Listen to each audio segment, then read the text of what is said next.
What's going on, my broskiis? My name is Totski, back again here to bring you guys yet another One Piece Treasure Cruise video, and this is the final of the missions completed, going ahead and completing the DEX Striker and DEX Cerebral mission.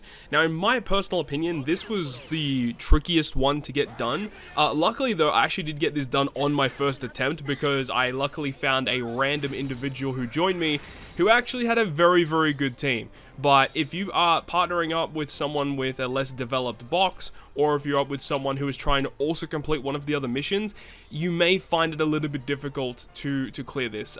It just feels like DEX Striker Cerebral, they don't really have like a lot of key captains to use to get around like a lot of gimmicks, like, you know, like Ace Yamato, Gear 5 Luffy, characters such as that, Uta even, right?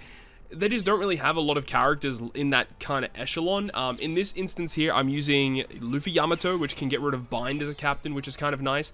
The good thing, though, about the DEX one, the DEX Striker, DEX Cerebral, is that there are a ton of dual units you can use. Now, I'm not a big fan of dual units to begin with, but the big thing about them is that you can use the switches every single turn to generate advantage for your crew. You know, you've got Luffy Yamato to give color affinity, you've got an attack boost from Rayleigh Gaban, you've got color affinity also from, what's his face, Ace Yamato, and then you've got like heaps of matching slots. Every turn you can get like a full board of matching slots, albeit, you know, hoping that you don't get block slots or anything like that.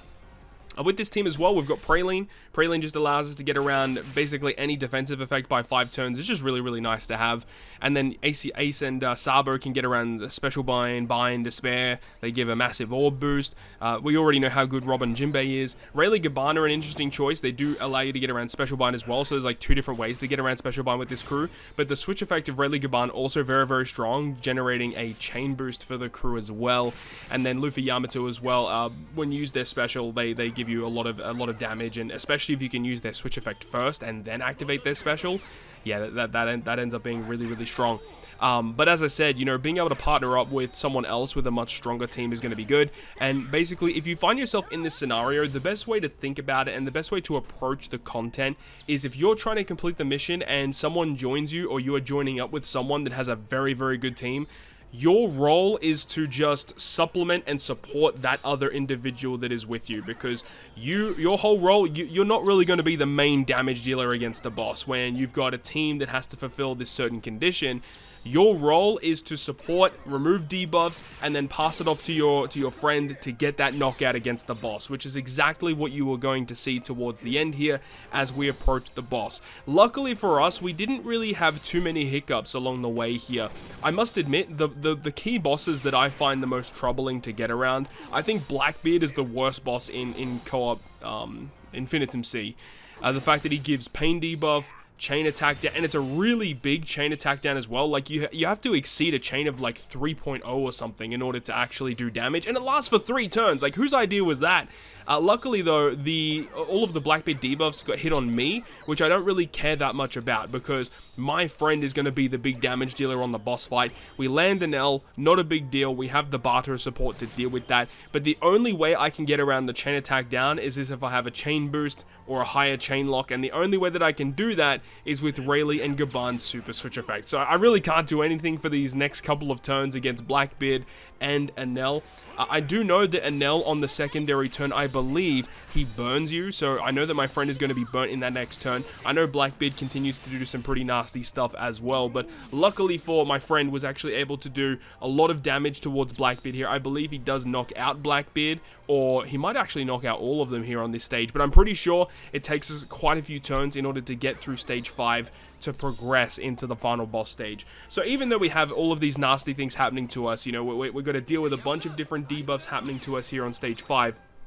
All of it might just unravel by the time we reach the final boss stage, because if we encounter something like Sanji, Zoro, and Sanji, Zoro, or Luffy, if we end up landing those types of bosses, I'm pretty sure we just straight up lose and we can't do much about it anyways, but we end up luckily landing a very, very good boss, which is Usopp, so that ended up being pretty good for us.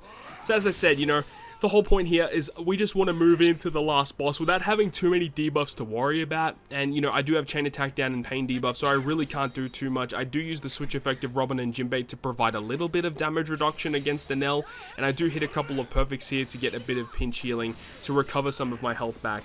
But at the end of the day, we can't really do too much against him. Enel does a bit of damage towards us. The friend goes ahead and knocks out Enel here, which is perfect because we want to move into the boss stage when I am performing my turn.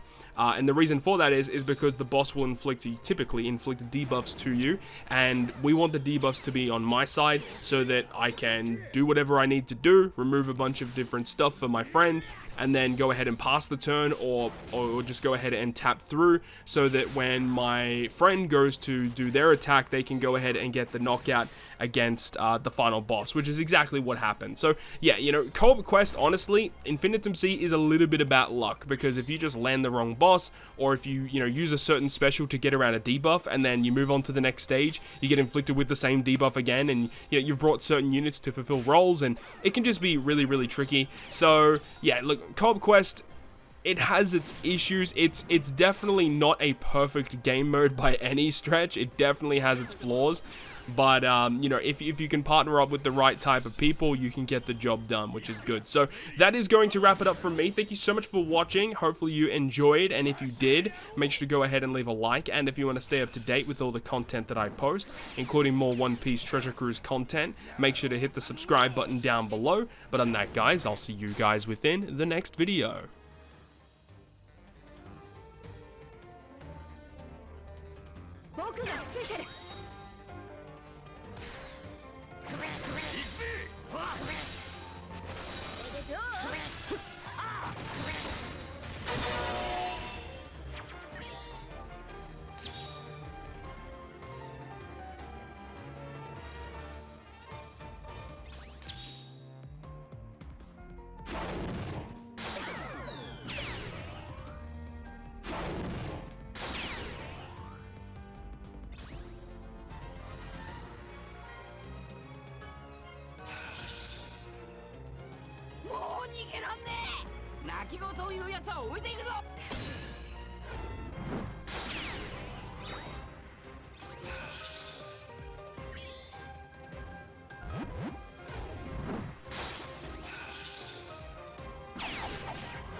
Yamada, あれもやろう。